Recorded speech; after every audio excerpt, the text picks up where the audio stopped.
What's up guys, welcome back to the channel. Today we're going to talk about the Verizon at-home 5G internet. We'll take a close look at this internet service provider and see if it's up to the task. I'm Sol, and let's do tech. At the time of making this video, Verizon was offering the 5G service at home for $25 a month with a price guarantee for 10 years. Keep in mind that this price also included your equipment and no additional charges. So what you see is what you get, which makes it a pretty good deal. And with no annual contract, it really made this a very appealing offer, so I decided to go ahead and try it out. Verizon offered two plans, the 5G Home and the 5G Home Plus. Both of these plans will use the 5G Ultra Wideband, but there is a significant difference between the bandwidth for each one of these plans. Looking through the terms and conditions, we can see where the difference is between the 5G Home and the 5G Home Plus. With the 5G Home, you are going to get a speed between 85 to 300 megabits, while on the 5G Home Plus, you're going to get speed between 300 to 1000 megabits.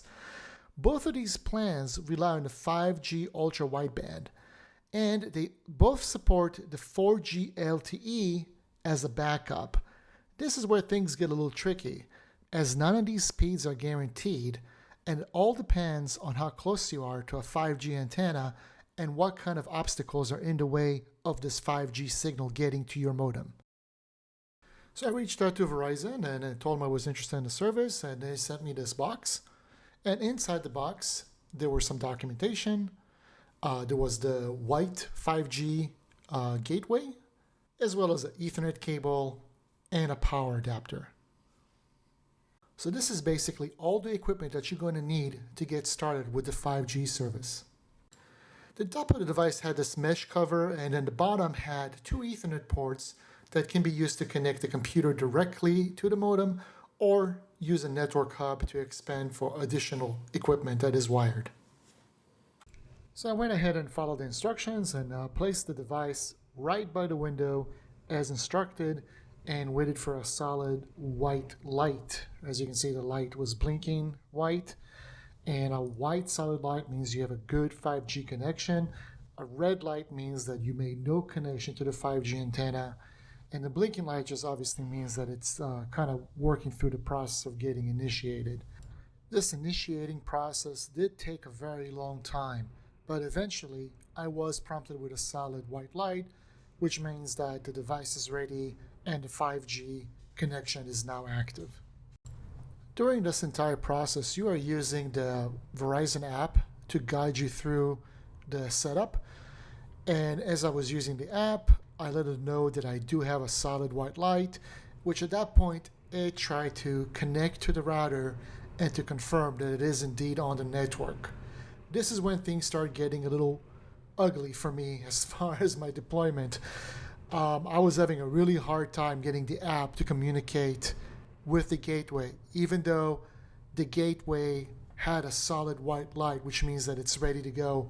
The application will just not connect to it, continuing letting me know that there's a problem with the device, suggesting that I should have a red light instead of white, and that the device is not on the 5G network. So at this point, I'm having a really hard time getting the app to work. So I decided to go ahead and contact support and see what kind of help they can offer me. Support was over chat, and it wasn't speedy. It did take a long time for somebody to get on the chat and start talking with me. I explained the situation, and they suggested to go ahead and use their 5G Compass, which basically allow you to position the router closer or more in line with a 5G antenna. So I decided to go ahead and follow that instruction. I kind of already had a place where I thought I was going to put this modem, but obviously if it's not working, I will move it to where it needs to move, so it actually worked. So after several tries with the 5G Compass, I was actually able to get it to work. I was able to eventually get the app to communicate with the modem and actually put me online. It took a couple of tries with the Compass, as well as the representative trying to send some kind of reset signal to the device which caused it to reboot a couple of times, which also tells me it was on the network and something else was going on. Once we actually got connected, it seemed like, hey, things are going to be looking good at this point, but there was more to it. One of the first thing I decided to try after the app was actually connected is run a speed test and kind of see what kind of speed I should be getting. Now, mind you that I went with the $35 plan, which is supposed to give me between 300 megabits to 1,000 megabits. So when I ran this test and I saw the results, I was really shocked to find that I'm getting very poor speeds, almost to the point of having a DSL modem as opposed to this wonderful 5G broadband speed. One of the things that was interesting is that every time I ran a speed test, my results got worse. So every test just had worse result than the previous test. What I ended up finding out is after talking to support is that in my area, I have one 5G antenna, but I also have two 4G antennas nearby.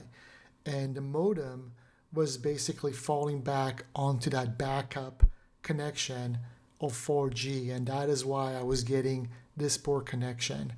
I was told by support that I could continue on with the service with the 4G speeds and just wait till they upgrade those antennas to 5G.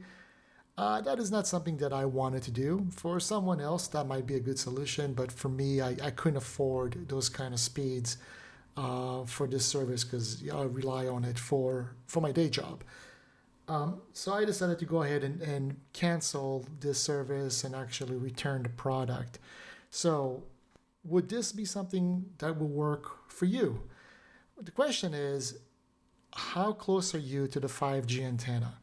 If you're close to a 5G antenna and you are within that radius, that sweet spot where you can get those high speeds, then yes, this is definitely the service for you. So before you actually go ahead and order the product, it is probably best to give Verizon a call and then ask them about the 5G coverage in your area.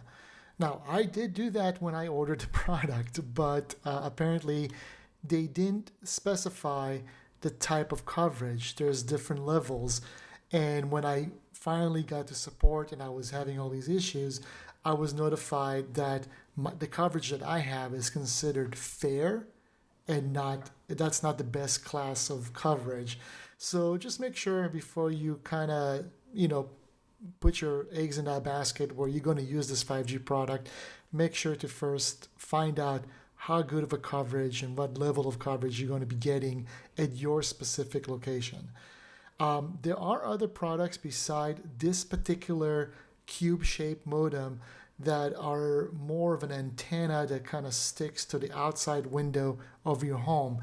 And those products are only available, from what I understand, for businesses. So they're not available for the house. They're available for businesses.